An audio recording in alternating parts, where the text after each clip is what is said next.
నా పేరు చంద్రశేఖర్ అండి. ఈవిడ మా అత్తగారు రాజశ్రీ, వయసు 55 ఇయర్స్. మేము హైదరాబాద్లోని శాంతినగర్ నౌత్లాలగూడ నుంచి వస్తున్నాము. సో ఒక 2 వారాల క్రితం మేము వచ్చి మా అత్తగారికి సివియర్ స్టమక్ పెయిన్ రావడం వల్ల ఏంటంటే మార్నింగ్ అరౌండ్ 5:30, 6 o'clock స్టార్ట్ అయిన తర్వాత ఇమీడియట్గా మేము అలాగే గ్రాడ్యువల్గా పెయిన్ పెరిగిపోవడంతో 9:30కి డైరెక్ట్గా కిమ్స్ సన్షైన్కి అప్రోచ్ అవ్వడం జరిగింది. సో అది చాలా హెవీగా ఉండడం వల్ల డైరెక్ట్గా ఎమర్జెన్సీ వార్డులోకి జాయిన్ చేశారు. చేసిన తర్వాత ఎక్స్రే గట్రా తీసుకొని ఇవన్నీ చేసిన తర్వాత సిటీ స్కాన్ చేయడంతో పెయిన్ కిల్లర్స్ ఇవన్నీ ఇచ్చిన తర్వాత సో ఏమీ మేజర్ ప్రాబ్లం లేదు, సో డిశ్చార్జ్ అవ్వచ్చు అని చెప్పేసి ఒక 2-3 hours తర్వాత డిశ్చార్జ్ అయిపోవచ్చు అని చెప్పారు. ఈ లోపల డిశ్చార్జ్ ఫార్మాలిటీస్లోకి వెళ్ళే లోపల మళ్ళీ పెయిన్ చాలా ఎక్కువ అవడంతో డాక్టర్ గారు ఏమొచ్చి అడ్మిషన్ రాశారనమాట. సో 1-2 daysలో అయిపోతుందేమో అని అనుకున్నాము. ఆల్మోస్ట్ 2-3-4 days అయిపోయిన తర్వాత కూడా ఏంటంటే ప్రాబ్లం సాల్వ్ అవ్వలేదు.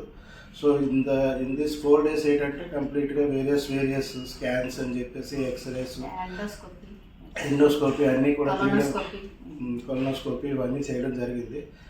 సో ఫైనల్గా ఏంటంటే పెయిన్ కిల్లర్ ఇచ్చిన 15 minutes పనిచేస్తుంది ఇది పెయిన్ కిల్లర్.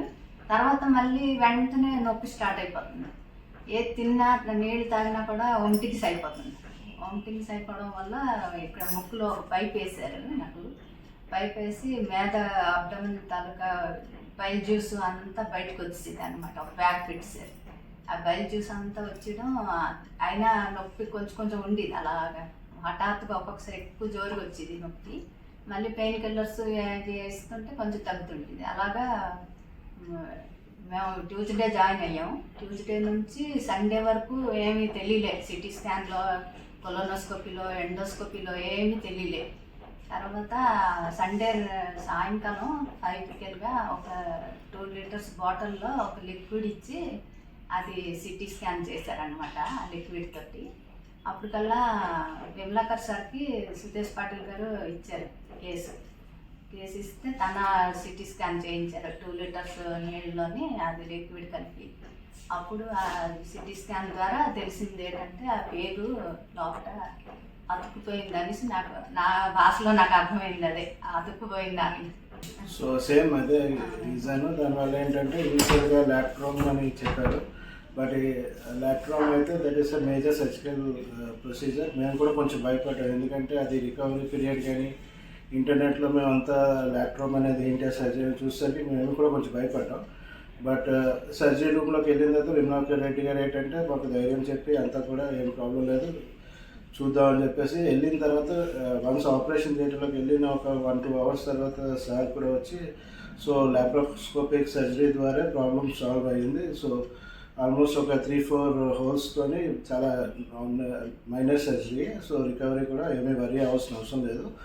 1 day కేర్ తీసుకొని డిశ్చార్జ్ అవ్వచ్చు అని చెప్పేసి సార్ కూడా చెప్పారు. సో ఆ తర్వాత సర్జరీ అయిన తర్వాత రిలీఫ్ అనేది చాలా త్వరగా తెలిసింది. మండే సాయంకాలం ఆపరేషన్ చేశారు. 2 hours ఐసీయూలో ఉంచారు, 4 hours ఐసీయూలో ఉంచారు. ఆ మరుసటి రోజు పూర్తిగా నాకు నార్మల్ అయిపోయింది. పూర్తిగా లేకపోతే యూరిన్ బంద్ అయిపోయింది, మోషన్ బంద్ అయిపోయింది, అన్నీ పూర్తిగా క్లియర్ అయిపోయి నాకు పూర్తిగా పెయిన్ కూడా తగ్గిపోయింది. మరుసటి రోజే నేను యాక్టివ్గా ఉండేను. అదే విమలాకర్ సార్ టీం రౌండ్కి వచ్చారు. అప్పుడు చెప్పారు నాకు, మేము మొహం చూసే మాకు తెలిసిపోతుంది మీది పూరా క్లియర్ అయిపోయింది మీది పెయిన్ అనేసి. మరుసటి రోజే డిశ్చార్జ్ ఇచ్చేసారనమాట. నేను నడుచుకుంటూ వెళ్ళిపోయాను ఇంటికి. సిస్టర్స్ అందరూ నీకు వీల్ చైర్ తెస్తాం, స్ట్రెచర్స్ తెస్తాం అంటే ఏం పర్వాలేదు, నన్ను నడుచుకొని వెళ్ళిపోగలను, నాకు అంత బాగుంది ఇప్పుడు అనేసి అన్నాను అనమాట. థ్యాంక్ యూ అండి విమలాకర్ రెడ్డి సార్ గారికి. ఆ టీం కూడా నాకు బాగా ఇచ్చేసారు. అందరూ కూడా బాగా సపోర్ట్ చేశారు.